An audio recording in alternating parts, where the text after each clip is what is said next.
જય માતાજી મિત્રો, આજે આપણે દાળ ચોખા પલાળવાની કે આથો લાવવાની ઝંઝટ વગર ઇન્સ્ટન્ટ ગુજરાતના ફેમસ ખાટા ઢોકળા બનાવીશું, જે એકદમ ટેસ્ટી બનશે અને તેનો સ્વાદ એકદમ બહાર જેવો જ આવશે અને જે એકદમ રૂ જેવા પોચા જ બનશે. તો આપણે બનાવવાનું શરૂ કરીએ. તો તેની માટે મેં અહીંયા 1 કપ જેટલો રવો લઈ લીધો છે. સાથે તેનો ટેસ્ટ એકદમ સરસ આવે તેની માટે મેં અહીંયા અડધો જ કપ જેટલો ચણાનો લોટ લીધો છે. આ ચણાનો લોટ નાખીશું તો એકદમ બહાર જેવા જ તમને ટેસ્ટમાં લાગશે.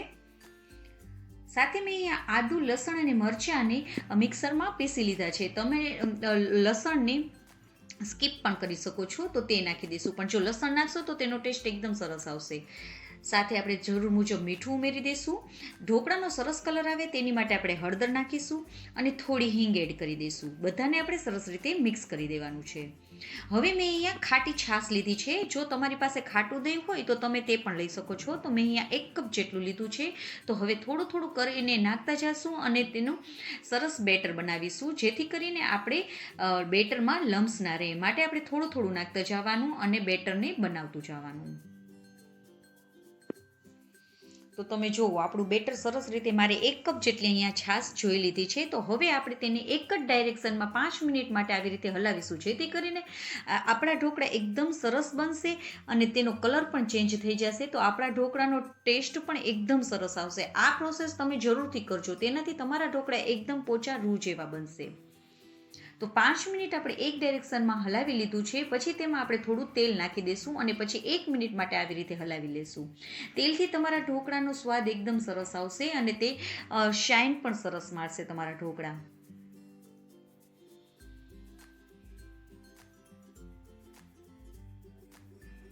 તો આપણું બેટર રેડી થઈ ગયું છે. તો હવે તેને આપણે 10 મિનિટ માટે ઢાંકીને રેસ્ટ કરવા દઈશું, જેથી કરીને આપણો રવો ફૂલી જશે. 10 મિનિટ થઈ ગઈ છે. તમે જોઈ શકો છો કે આપણો રવો સરસ રીતે ફૂલી ગયો છે અને આપણું બેટર થોડું જાડું થઈ ગયું છે.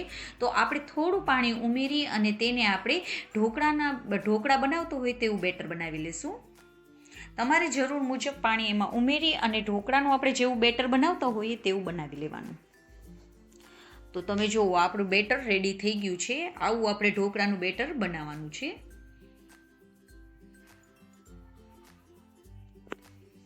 તો હવે ઢોકળા બનાવવા માટે આપણે જેમાં તમારે ઢોકળા બનાવવાનું હોય તે ડીશમાં પહેલાં આપણે તેલને લગાવી દેવાનું. હવે આપણે અડધી ચમચી જેટલી બેકિંગ સોડા લઈ લઈશું. તમે ઈનોનો પણ ઉપયોગ કરી શકો છો અને માથે આપણે થોડું તેલ એડ કરી અને એક જ ડાયરેક્શનમાં તેને હલાવી લઈશું, જેથી કરીને આપણો સોડા એક્ટિવેટ થઈ જશે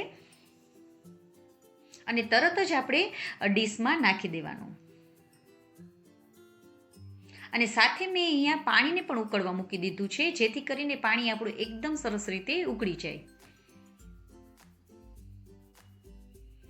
હવે ઉપરથી આપણે લાલ મરચાંને સ્પ્રિંકલ કરી દઈશું, જેથી તેનો ટેસ્ટ એકદમ સરસ આવે છે. હવે આપણું પાણી પણ ઉકળી ગયું છે. તો ઢોકળાની ડીશને આપણે તેમાં રાખી દઈશું અને તેને 10 થી 15 મિનિટ માટે સ્ટીમ થવા દઈશું.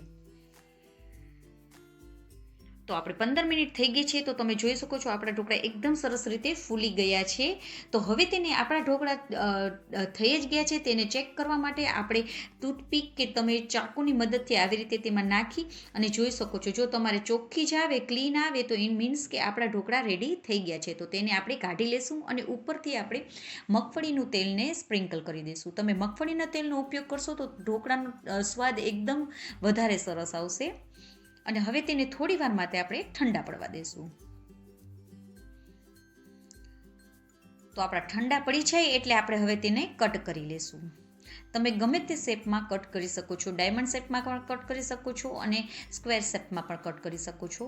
તો તમે જુઓ, આપણો એકદમ સરસ પોચા એવા રૂ જેવા પોચા આપણા ઢોકળા રેડી થઈ ગયા છે અને તેનો ટેસ્ટ એકદમ સરસ આવે છે અને આપણે બહાર જેવા જ ખાટા ઢોકળા બન્યા છે. તો તમે જરૂરથી એકવાર આ રીતથી જરૂરથી ટ્રાય કરજો. અને હા, જો તમને આ મારી રેસીપી ગમી હોય તો લાઇક કરજો અને મારી ચેનલમાં નવા હોય તો સબસ્ક્રાઈબ કરજો અને બાજુમાં રહેલ બેલ આઇકનને દબાવવાનું બિલકુલ ના ભૂલશો. અને તમને આ મારી રેસીપી કેવી લાગી તે કમેન્ટ કરીને જરૂરથી જણાવજો. જય માતાજી મિત્રો.